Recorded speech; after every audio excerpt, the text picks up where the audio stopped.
104% tariffs on China are not enough. I'm advocating 400%. I do business in China.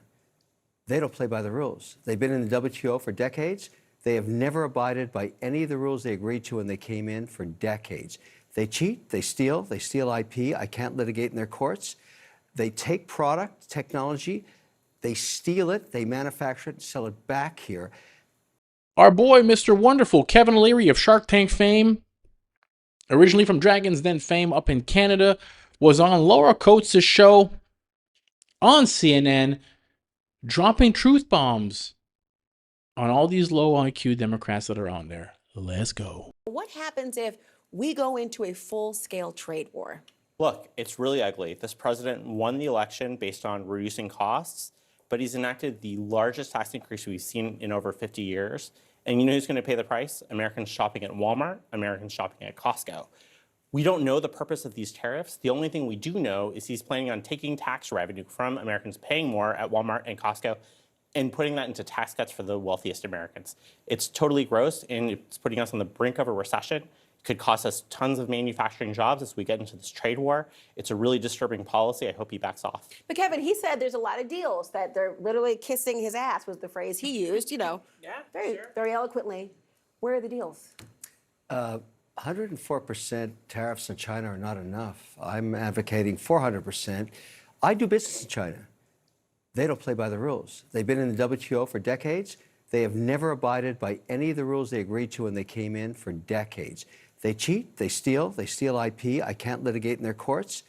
They take product, technology, they steal it, they manufacture it, and sell it back here.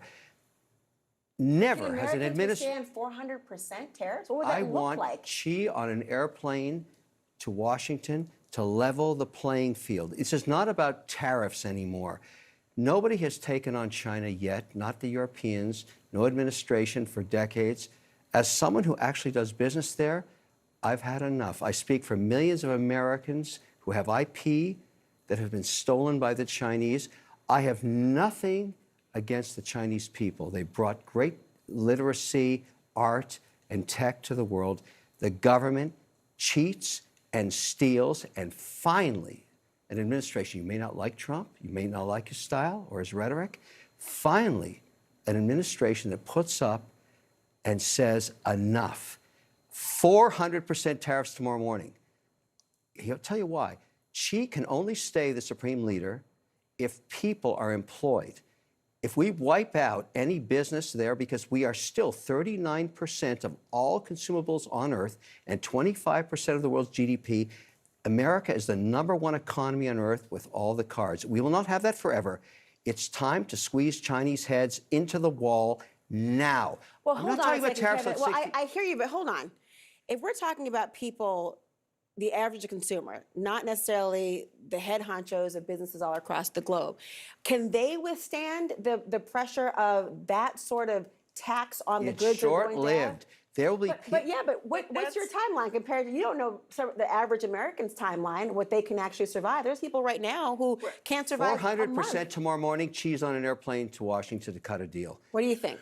You know, here's the thing, though. This is the perfect example of, I understand how it would benefit you, but that's not what the American people voted for. They voted because Trump said within 24 hours, costs will come down. Trump supporters, by the way, you're talking about, especially. Well, Trump said that too, and there were people in the middle who said, okay, I'm going to vote for that. He also said he'd end the wars. That's not happening. We still have supply chain issues. So I just filled up my tank yesterday. Gas prices are not down. Rent, groceries, prices are not down. And when people are looking what's happening in the markets and they see the uncertainty and they see their 401ks, I had to listen to my mom talk about her investments on Sunday, and she's nervous. I get it.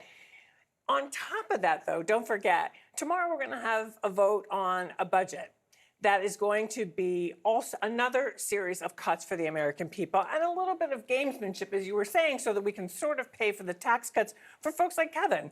Then we've also got DOGE, and we've got the impact that the DOGE cuts and the cuts in jobs are actually having on economies around the country. So it's when you layer all that together, and I think what you saw over last weekend is people don't want to wait anymore. People are angry. I mean, we saw incredible turnout over the weekend in rallies all across the country. We're seeing it in the polls. People are frustrated. Actually, what she just said is complete BS. We knew Trump was going to impose tariff. He's been talking about it for 30 or 40 years. If you voted for Trump, you voted for this. His use of tariffs are to address the chronic U.S. trade deficit. If America is the buyer in the global economy, and we are, then the world needs our market more than we need their product. That's just simple mathematics. Let me say that again. If America is the buyer in the global economy, the world needs our market way more than we need their products. And that is Trump's view, and that is also the view of a lot of us who voted for him when you talked about tariffs. So we actually hold the leverage, not in spite of our trade deficit, but because of our trade deficit. Tariffs are a tool that he is using in order to flip the imbalance, forcing trading partners to come to the table. Not because they want to be there, but because they can't afford not to be there.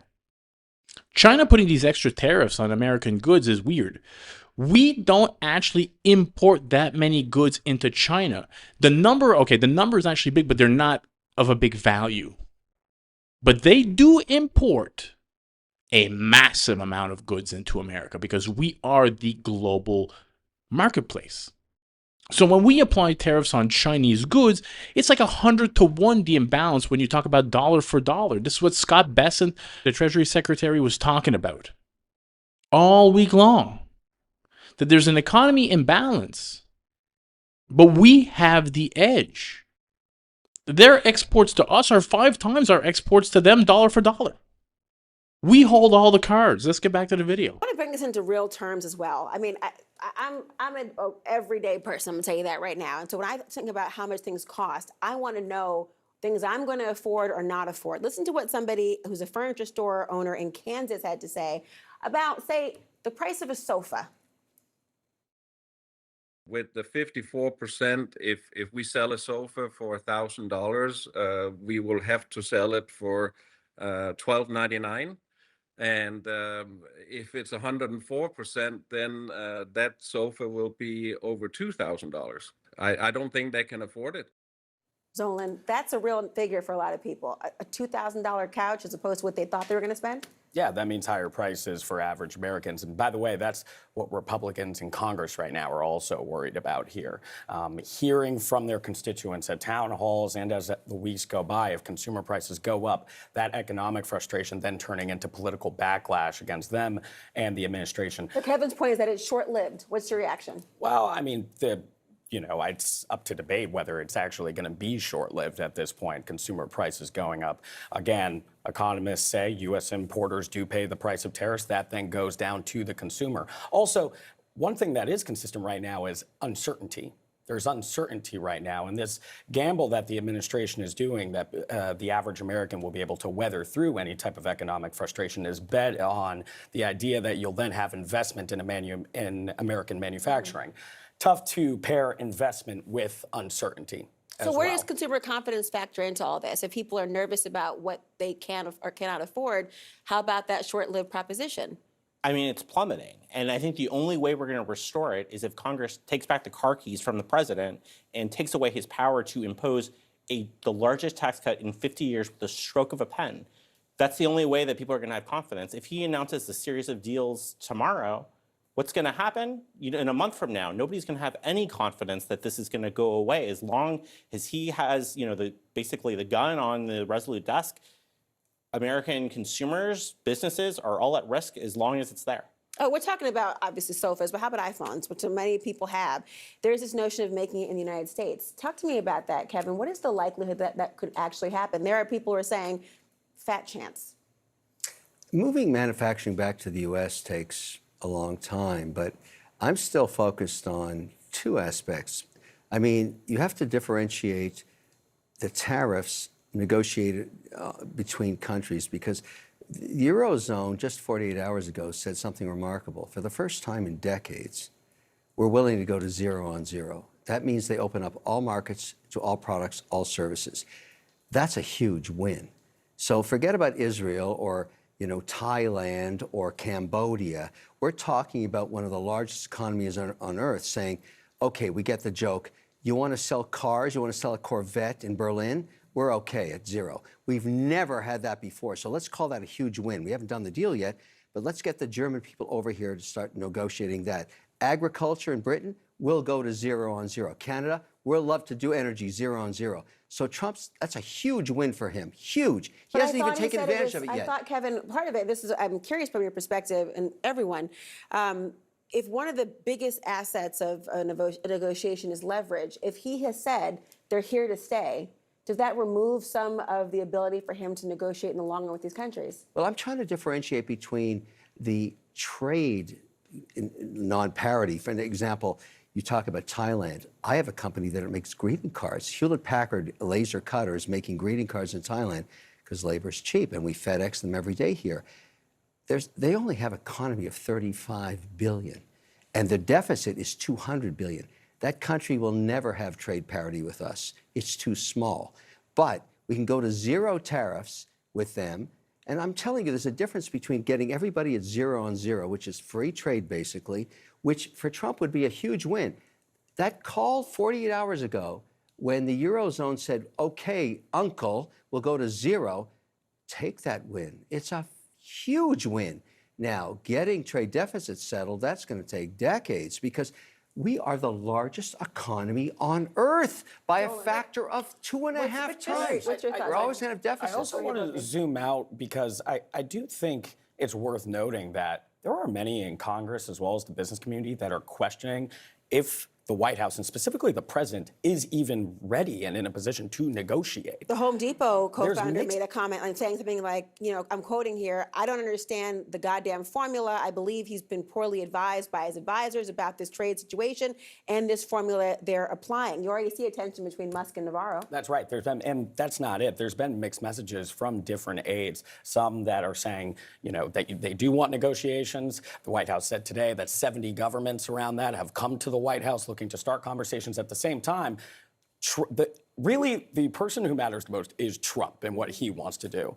And there's been plenty of comments of him digging his heels in as well. I wrote a piece weeks ago when the initial tariff threat against Mexico and Canada went out, saying that sometimes the tariffs don't seem to be a means to an end. They seem to be an end for the president as well. How do you see it? Well, but this is also the difference between running a business and running a country, right? Because the politics of this are, okay, we're going to start negotiating with 70. Start. How long is that going to take?